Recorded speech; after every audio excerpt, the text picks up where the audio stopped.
Ustadz, lah sekarang yang di alam barzah ngapain?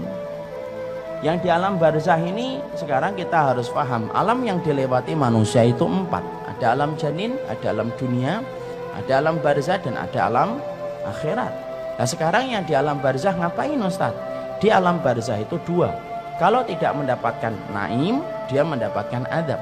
Kalau tidak mendapatkan kenikmatan, maka dia mendapatkan adab.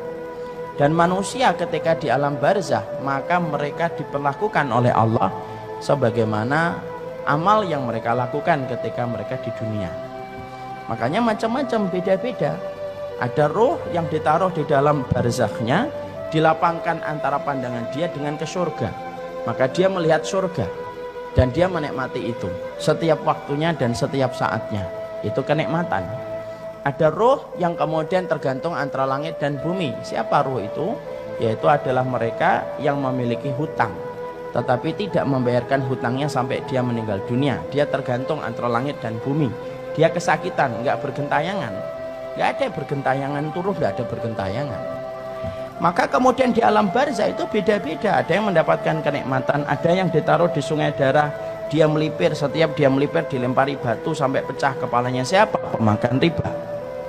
Ada yang kemudian ditaruh di tanur. Tanur itu periuk, masuknya kecil, kemudian bawahnya gede. Untuk siapa? Mereka para pezina yang tidak bertobat sampai kemudian mereka mati dengan zina yang mereka kerjakan. Dididihkan oleh Allah setiap waktunya. Makanya zina itu urusan gede, itu zina. Urusan yang tidak bisa dipandang remeh itu urusan zina. Maka dipanaskan.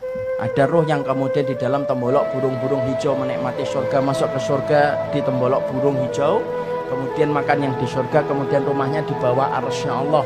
Siapa itu? Darahnya para syuhada. Beda-beda. Ada roh yang kemudian mati bunuh diri terus. Kalau dia bunuh dirinya dengan gini, ya dia gini terus. Siapa itu? Orang yang matinya bunuh diri. Kalau ada orang yang kemudian matinya minum baygon, ya di dalam kuburnya minum baygon terus.